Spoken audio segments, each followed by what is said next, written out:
नमस्कार, स्वागत आप सभी का। आपके साथ मैं हूं पुनीत मिश्रा। छत्तीसगढ़ में चुनावी माहौल है और इसीलिए हर मुद्दे पर श्रेय लेने की होड़ मची हुई है।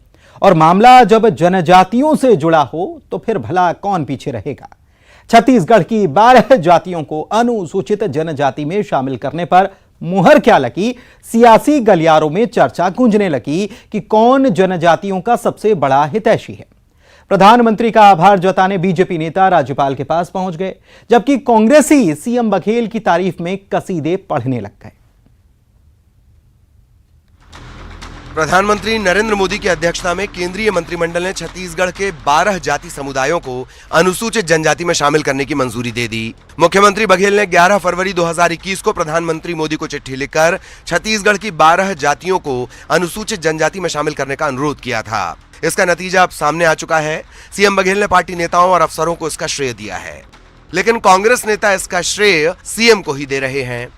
अनुसूचित जनजाति के मात्रात्मक त्रुटि के कारण से 12 से अधिक जातियों की जो मात्रात्मक त्रुटि के कारण से जाति नहीं बन पा रहा था। जैसे सौरा है, गोंड और गोंड का है, सौरा में सौरा इस प्रकार से अंतर आ जाता था। धनगढ़, किसान, नगीसिया, उसी प्रकार से बहुत सारे जो जनजाति के मात्रात्मक त्रुटि के कारण से ये हमारे आदिवासी भाइयों को जाति प्रमाण पत्र नहीं बन पा रहा था, जिससे पढ़ाई में, रोजगार में बहुत सारी समस्या या शासकीय योजनाओं का लाभ नहीं ले पा रहे थे। अब वो दूर हुआ। लगातार भारत सरकार से हमने पत्राचार भी किया, नीति आयोग की बैठकों में इस बात का उठाया, मध्य क्षेत्र परिषद की बैठक में भी इस मामले को उठाया था। उसका सुखद परिणाम ये कल भारत सरकार ने इसे जारी किए। मैं प्रधानमंत्री को धन्यवाद देता हूँ, भारत सरकार को धन्यवाद देता हूँ। ये जाति लोगों को जो भटक गए थे, टूटी हो गए थे, हम लोग, हमारा माननीय मुख्यमंत्री प्रदेश अध्यक्ष थे, उस समय से इसका लड़ाई लड़ता था। छत्तीसगढ़ का जनता जिस जाति को हमारा आदिवासी में शामिल हुआ है वो उन लोग भी जानते हैं। भूपेश बघेल का सरकार किया है। जिन 12 जातियों को अनुसूचित जनजाति में शामिल होने का लाभ मिलना शुरू भी नहीं हुआ, उनके नाम पर श्रेय लेने की होड़ मच गई है। इसीलिए बीजेपी नेता सौजन्य भेंट करने पहुंचे राजभवन और राज्यपाल से मिलकर पीएम मोदी के प्रति आभार जता दिया।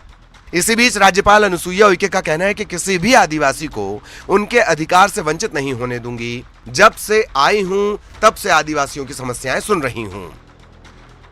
जिसमें हमारे जनजाति समुदाय के भाइयों को जो मात्रागत त्रुटि और अन्य जो खामियां थी, उसके कारण से अनुसूचित जनजाति का लाभ नहीं मिल पा रहा था, जिसके कारण से उनके शिक्षा में, उनके नौकरी में और अन्य जो सुविधाएं मिलती है, उस सुविधाओं से वंचित रह जाते हैं। हमारे देश के प्रधानमंत्री माननीय नरेंद्र मोदी जी ने बड़े संवेदनशीलता के साथ में लिया और कल 12 ऐसे हमारे जो जनजाति समुदाय के बंधु हैं, मंत्रि परिषद के माध्यम से स्वीकृति प्रदान की।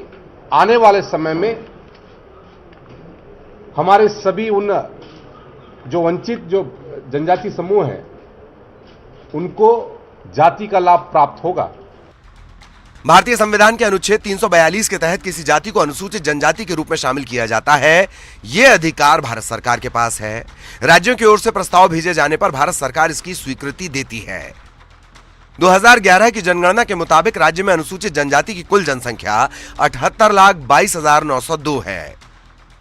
प्रदेश की कुल जनसंख्या का लगभग 1/3 जनसंख्या यानी 30.62% अनुसूचित जनजातियों का है। इनमें सबसे ज्यादा आबादी यानी 72,31,082 ग्रामीण इलाकों में बसती है। Bureau report, news 18, Madhya Pradesh, Chhattisgarh.